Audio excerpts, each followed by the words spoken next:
Assalamualaikum Ustaz, saya anak muda yang terkadang pernah melakukan maksiat kepada Allah. Yang tua juga begitu.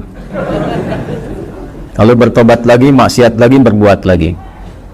Bagaimana caranya Ustaz agar tobat yang ana lakukan menjadi tobatan yang nasuha? Mohon bimbingannya. Quran surah keempat ayat 17. Bismillahirrahmanirrahim. Innamat taubatu 'ala Allahi lilladzina ya'maluna as-su'a bijahalatin thumma yatubuna min qarib. Faulaika yatubullahu 'alaihim wa kana Allahu 'aliman hakima. Kalau tobat mau benar itu, pertama ketika menyadari ada perbuatan salah, seketika bertobat.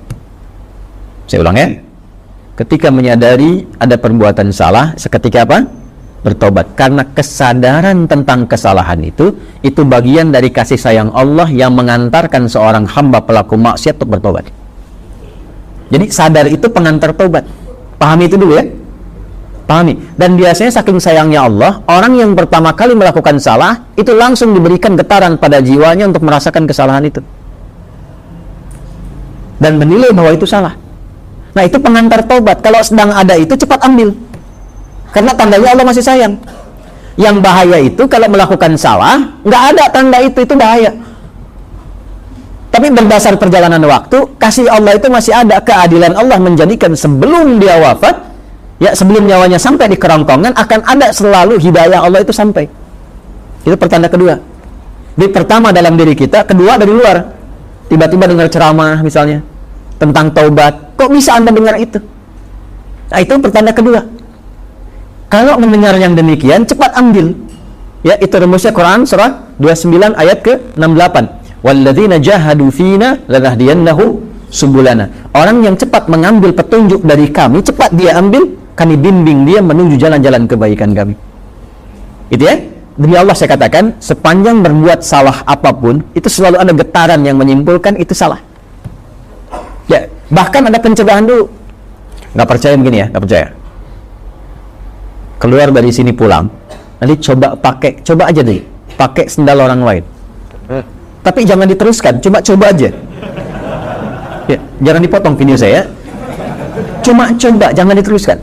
Itu begitu akan dipakai, pasti hati kecil mengatakan itu bukan punya kamu. Itu pencegahan namanya. Begitu dipakai, dipaksakan pakai, nanti di pertengahan ada rasa lagi, kamu salah. Nah, itulah pengantar taubat. Ikuti, kalau diikuti istighfar, astagfirullah, balik lagi, dikembalikan pakai pada yang kita miliki. Itulah taubat. Ya, jadi itu rumus pertama. Kalau sudah ada rumus pertama itu, istighfari dulu, sesali, dan minta petunjuk kepada Allah untuk dikuatkan bertahan dalam jalan taubat itu. Tinggal nanti kadar maksiatnya, apakah dia ringan, tengah-tengah, atau kadar maksiat berat. Kadar maksiat berat itu yang sudah jadi kebiasaan. Biasanya pada yang terakhir ini, mohon maaf, tidak seketika biasanya, kecuali ada kejadian besar yang membuat dia bisa meninggalkan itu sama sekali. Ibunya di selang nafas yang terakhirnya, nah, ibu sering mengingatkan kamu dalam keadaan sehat. Sekarang menjelang kematian pun yang ibu rasakan, ibu ingatkan lagi. Apakah dalam keadaan ibu yang sudah sekarat ini mengingatkan kamu belum mau tobat juga? Maka dengan keadaan apa lagi mesti ibu ingatkan engkau, misal. Atau ibunya sudah meninggal, mengeluarkan wasiat, tulisan. Ya, diantaranya menasehati anaknya yang tidak pernah mau dengar untuk mendengar. Biasanya itu lebih kuat. Makanya disebut wasiat, pesan yang kuat, yang terasa lebih kuat dibandingkan dengan saat masih dalam keadaan sehat. Karena itu disebut dengan apa? Wasiat. Ya, wasiat itu bukan sekedar tentang harta. Ada wasiat terkait dengan kebaikan-kebaikan ibadah. Contoh Quran surah ke-2 ayat berapa? 133. Wasiat Nabi, ya, siapa? Yaqub alaihi salam kepada anak-anaknya. Ya. Saya teruskan. Maka teman-teman sekalian, Bapak dan Ibu sekalian, kembali kepada pertanyaan yang telah disampaikan ini.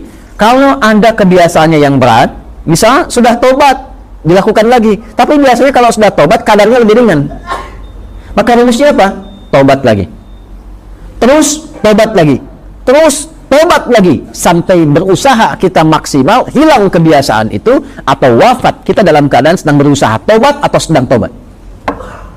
Maka itu punya nilai di hadapan Allah Subhanahu wa Ta'ala. Yang terakhir, ini yang lebih kuat, rasakan saat akan terdorong berbuat maksiat itu lagi seketika diwafatkan oleh Allah Subhanahu wa Ta'ala. Itu yang paling kuat. Misal sudah tobat, pengen maksiat lagi, rasakan saat maksiat itu wafat. Itu yang paling cepat mencegah dari perbuatan buruk, sehingga insya Allah dari salah